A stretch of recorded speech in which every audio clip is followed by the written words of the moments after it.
السلام علیکم ورحمۃ اللہ وبرکاتہ۔ محترم بزرگوں، دوستوں، عزیز ساتھیوں، انشاءاللہ آج کے مجلس میں ہم بہت سارے سوالوں کے جوابات دینے کی کوشش کریں گے۔ سب سے پہلے تو ہم معذرت چاہتے ہیں کہ آپ کے سوالوں کے جوابات ریگولرلی نہیں آ رہے ہیں، ذرا کام چل رہے ہیں۔ دعا کرے اللہ تعالیٰ عافیت کے ساتھ تمام کاموں کو مکمل فرما دے۔ بہرحال سب سے پہلا سوال محمد وسیم صاحب نے کیا ہے، کہتے ہیں السلام علیکم مفتی صاحب، اگر کوئی کپڑا ناپاک ہو پیشاب کے چھینٹے اور مزی وغیرہ لگنے کی وجہ سے، اور وہ جو ہمارے کپڑے ناپاک ہے انہی کو پہن کر ہم کسی نہر میں یا کسی ندی میں غسل کر لیتے ہیں، تو ایسی صورت میں ہمارا غسل صحیح ہوتا ہے یا صحیح نہیں ہوتا؟ اسی طرح جو کپڑے ہم نے پہنے ہوتے ہیں حالانکہ ہم نے ابھی تک دھویا نہیں ہے، وہ ناپاک ہی ہیں، تو نہر میں غسل کرنے کی وجہ سے وہ کپڑے پاک ہوں گے یا پھر ان کپڑوں کی وجہ سے ہماری باڈی واپس سے ناپاک ہو جائے گی؟ دیکھیے وسیم صاحب، پہلی کوشش تو آپ کو یہ کرنی چاہیے کہ اگر بدن یا پھر کپڑے ناپاک ہیں تو ان کو الگ سے سائیڈ میں دھو لیا جائے۔ اتنا حصہ جہاں پر نجاست لگی ہے ان کو دھو لینا زیادہ بہتر ہے۔ لیکن اگر آپ نے ایسا نہیں کیا، جاری پانی میں، ندی کا پانی ہے یا تالاب ہے یا نہر ہے، وہاں پر آپ نے ڈبکی لگا دی ہے، غسل کر لیا ہے، اور اتنی دیر تک آپ غسل کرتے رہیں کہ آپ کے کپڑے پر یا پھر آپ کی باڈی پر جتنی بھی نجاست تھی، جتنی بھی گندگی تھی، چاہے مزی ہو، منی ہو یا خون ہو یا پیشاب ہو، کوئی بھی چیز ہو، وہ بار بار پانی آپ کے کپڑوں اور بدن کو ٹچ ہو کر بہنے کی وجہ سے اگر آپ کے کپڑے اور آپ کی باڈی صاف ہو چکی ہے، نجاست کا کوئی بھی اثر موجود نہیں ہے، تو یہاں پر آپ کا بدن بھی اور آپ کے کپڑے بھی دونوں پاک ہو گئے۔ لیکن اگر بس آپ کود گئے اور فوراً باہر آ گئے تو ایسی کنڈیشن میں چونکہ آپ کی باڈی پر یا پھر آپ کے کپڑوں پر جو نجاست لگی ہے وہ اچھی طرح صاف نہیں ہوئی ہوگی۔ اگر نجاست صاف نہیں ہوئی ہے تو پھر ایسی کنڈیشن میں آپ کا کپڑا بھی اور آپ کا بدن دونوں بھی ناپاک ہیں۔ اگلا سوال پھر سے انہی کا ہے، کہتے ہیں دوسرا سوال یہ ہے کہ اگر صرف جسم ناپاک ہو مزی یا پیشاب کی وجہ سے اور ہم نے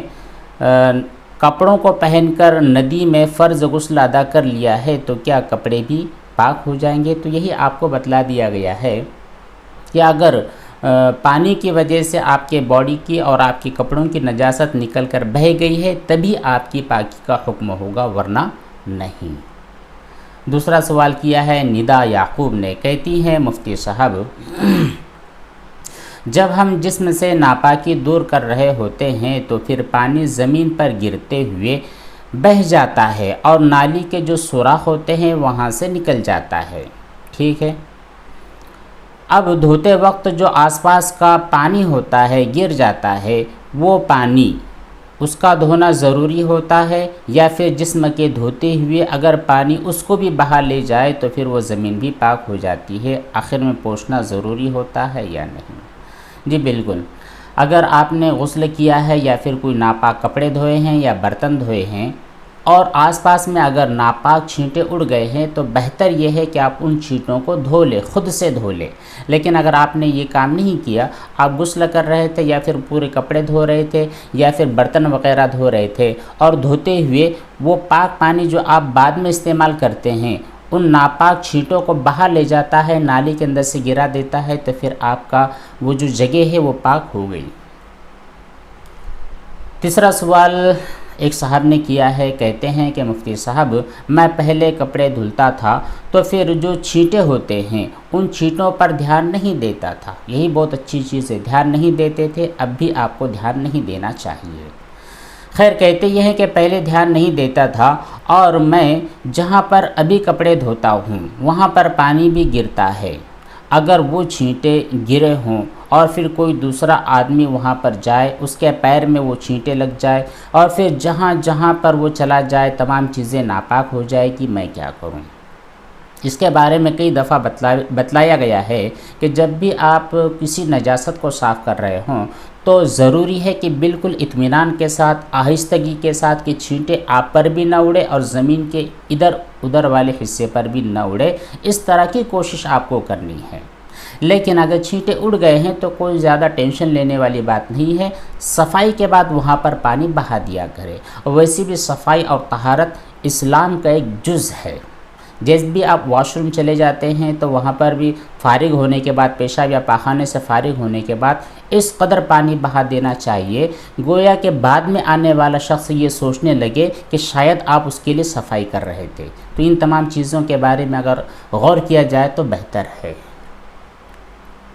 اگلا سوال محمد صاحب نے کیا ہے، کہتے ہیں السلام علیکم ورحمۃ اللہ وبرکاتہ۔ مفتی صاحب اللہ تعالیٰ آپ کو جزائے خیر دے، خیر و عافیت والی لمبی زندگی، ایمان والی زندگی عطا فرمائے، آمین ثم آمین۔ کہتے یہ ہیں کہ مفتی صاحب میرا سوال یہ ہے کہ نماز کے لیے جسم کا کتنا حصہ ڈھکا ہوا ہونا چاہیے؟ اگر قمیض کے جو بازو ہوتے ہیں وہ ہاف کھلے ہوئے ہوں تو ایسے کھلے ہوئے بازوں کے ساتھ ہماری نماز صحیح ہوگی یا درست نہیں ہوگی؟ دیکھیے، جب ہم لوگ نماز ادا کرتے ہیں تو اللہ تعالیٰ کی بارگاہ میں کھڑے ہوتے ہیں، اور اللہ تعالیٰ کی بارگاہ میں شان و شوکت کے ساتھ کھڑا ہونا ہے۔ آپ کے کپڑے بالکل پاک صاف ہو، بہترین ہو، پھٹے ہوئے نہ ہوں یا گندے سندے نہ ہو، اور جو کپڑے آپ نے پہنے ہیں وہ اچھے لوگوں کے کپڑے ہو، بیہودہ لوگوں کے کپڑے نہ ہوں۔ تو آپ نے جو قمیص کی جو کیفیت بتلائی ہے، اگر وہ قمیص اس طرح ہے کہ شریف لوگ پہنتے ہیں، بازاروں میں چلتے ہیں، آفیسز میں جا سکتے ہیں، ایسے اچھے کپڑے ہیں، تو پھر ایسے کپڑوں کے پہن کر نماز کی ادائیگی میں کوئی حرج نہیں ہے۔ لیکن آستین کے بارے میں، یہ جو آستینیں ہوا کرتی ہے، آستین بالکل نیچے تک ہونی چاہیے۔ اگر آپ کی ہاف کلائی کھلی ہے یا پھر کوہنیوں تک حصہ کھلا ہوا ہے تو ایسی صورت میں نماز کی ادائیگی صحیح ہو جاتی ہے، لیکن مکروہ ہے۔ مکروہ کا مطلب یہ ہوتا ہے کہ ثواب آپ کا کم ہو جاتا ہے۔ جب آپ کو مکمل ثواب حاصل کرنا ہے تو پراپر کپڑے آپ کے اچھے ہونے چاہیے، اور جو آستین ہے اگر گڑبڑی میں اوپر رہ گئے ہوں تو اس کو نماز کے پہلے نیچے کر لینا چاہیے، اور اگر نماز کے اندر آپ کو یاد آئے تو عمل قلیل کے ساتھ، عمل کثیر نہیں، یعنی بہت زیادہ کام کرے، دونوں ہاتھ آپ نے چھوڑ دیے اور دونوں ہاتھوں سے آستینیں نیچے کر رہے ہیں، اس طرح کی بات نہیں۔ عمل قلیل کے ذریعے تھوڑی تھوڑی کر کے اگر نیچے آ جاتی ہے تو بہت اچھی بات۔ اور اگر کوئی ٹی شرٹ وغیرہ آپ نے پہن رکھا ہے جو کہ بالکل ہاف ہوا کرتا ہے، اس کے اندر کوہنیاں بھی نظر آتی ہے، تو ٹی شرٹ پہن کے بھی نماز ادا کرنا یہ مکروہ ہوتا ہے۔ اگر ٹی شرٹ ایسی ہے جو ہاف کلائی تک کھلی ہوتی ہے تو یہ بھی بہتر چیز نہیں ہے، یہ شریف لوگوں کا لباس ہوتا نہیں ہے، اس لیے ایسے ہاف آستین والے یا ہاف کلائی تک جو آستین آتی ہے اس آستین والے کپڑے سے بھی بچنا انتہائی ضروری ہے۔ اگلا سوال شعبان صاحب نے کیا ہے، کہتے ہیں الکحل جو کہ شراب ہوتی ہے، الکحل کے استعمال کرنا کیسا ہے؟ اگر وہ شراب ہے تو اس کا استعمال کرنا بالکل حرام ہے۔ اگلا سوال بھی نکا ہے، کہتے ہیں کہ اگر کوئی شخص درود شریف پڑھنے کو کہے تو اس پر پڑھنا واجب تو ہو جاتا ہے؟ اگر کوئی آدمی اس طرح کی قسم کھا لے کہ آج میں 100 مرتبہ درود شریف پڑھوں گا تو پھر یہ 100 مرتبہ پڑھنا واجب ہو جائے گا، اور اگر وہ کہے کہ زندگی بھر میں فلاں اتنی مرتبہ پڑھوں گا تو اتنی مرتبہ پڑھنا واجب ہو جائے گا، اور اگر کوئی شخص صرف یوں ہی کہے کہ میں انشاءاللہ آج درود شریف پڑھوں گا، تو اس طرح کہنے کی وجہ سے قسم چونکہ واجب ہوتی نہیں ہے، قسم منعقد ہوتی نہیں ہے۔ جب قسم نہیں ہوئی ہے اور کسی چیز کا وعدہ نہیں ہوا ہے تو پھر اس وعدے کو پورا کرنا بھی ضروری نہیں ہوتا ہے۔ اگلا سوال پلوی کامڑے نے کیا ہے، کہتی ہیں کہ اگر میت کے لوگ سائیڈ سے چلے جاتے ہیں تو ان کی جو ہوا ہوتی ہے وہ ہوا ہم کو لگتی ہے تو غسل فرض ہو جاتا ہے ہم پر؟ مجھے بہت زیادہ ٹینس ہوتا ہے۔ جی نہیں، میت کے پاس آپ بیٹھ بھی سکتے ہیں، اس کو غسل دینے کے پہلے یا غسل دینے کے بعد بھی بیٹھ سکتے ہیں۔ اگر آپ کے پاس سے میت گزرتی ہے تب بھی کوئی ٹینشن والی بات نہیں ہے۔ آپ میت کے ساتھ جا کر قبرستان یا شمشان جاتے ہیں تو پھر ایسی صورت میں بھی کوئی پرابلم والی بات ہوتی نہیں ہے۔ میت کی ہوا لگنے کی وجہ سے آپ پر کوئی غسل ہوتا نہیں ہے، آپ ناپاک ہوتے نہیں ہیں، آپ پر گندگی آتی نہیں ہے، کوئی ٹینشن لینے والی بات بالکل نہیں ہے۔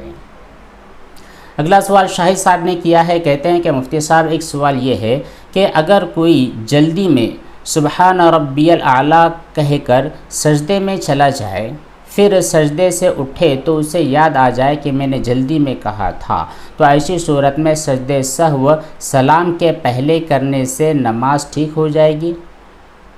سبحان ربی الاعلیٰ جلدی کہنے یا پھر اطمینان سے کہنے کی وجہ سے سجدہ سہو لازم نہیں آتا ہے۔ سجدہ سہو اس وقت ہوتا ہے جب کہ آپ کا کوئی واجب رکن چھوٹ گیا ہو یا پھر واجب کی ادائیگی میں یا فرض کی ادائیگی میں آپ کی تاخیر ہو گئی ہو،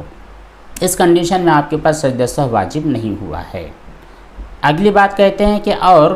اگر ہم سجدے میں سبحان ربی الاعلیٰ کے بجائے سبحان ربی الاعلیٰ بول دیں، شاید آپ نے یہی پوچھا ہے، میں جتنا سمجھ پا رہا ہوں، تو سبحان ربی الاعلیٰ کے بجائے اگر سبحان ربی الاعلیٰ بول دے تو ایسی صورت میں نماز صحیح ہوگی؟ جی نماز تو صحیح ہو جائے گی، لیکن صحیح تلفظ کی ادائیگی سیکھنا ضروری ہے۔ اور اگر آپ کے کہنے کا مقصد یہ تھا کہ سبحان ربی الاعلیٰ کے بجائے سبحان ربی العظیم یا پھر سبحان ربی العظیم کے بجائے سبحان ربی الاعلیٰ کہہ دیا، تب بھی آپ کی نماز صحیح ہو جائے گی، لیکن دھیان دے کر سجدے کے اندر جو سجدے کی تسبیح ہوتی ہے وہی پڑھنی چاہیے، اور رکوع میں جو رکوع کی تسبیح ہے وہی وہاں پر پڑھنی چاہیے۔ اگلا سوال پھر سے ایک صاحب نے جن کا نام ارباز خان ہے کیا ہے، کہتے ہیں کہ مفتی صاحب بہت سارے وسوسے ہو چکے ہیں، میں نے چھینٹے کے کہتے ہیں کہ مفتی صاحب بہت سارے وسوسے ہو چکے ہیں، منی کے چھینٹے کا لوٹے بالٹی میں اور بھی جگہ پر چلے جاتے ہیں، اس طرح کے مجھ کو وسوسے آتے ہیں، بہت زیادہ پریشانی ہو رہی ہے کہ کہیں چلا گیا ہو، اگر کہیں چلا گیا ہوگا اور پھر لوگ وہاں سے گئے ہوں گے تو سب لوگ ناپاک ہو جائیں گے۔ دیکھیے ہم نے پوری دنیا کی طہارت اور پاکی کا ٹھیکہ نہیں لے رکھا ہے،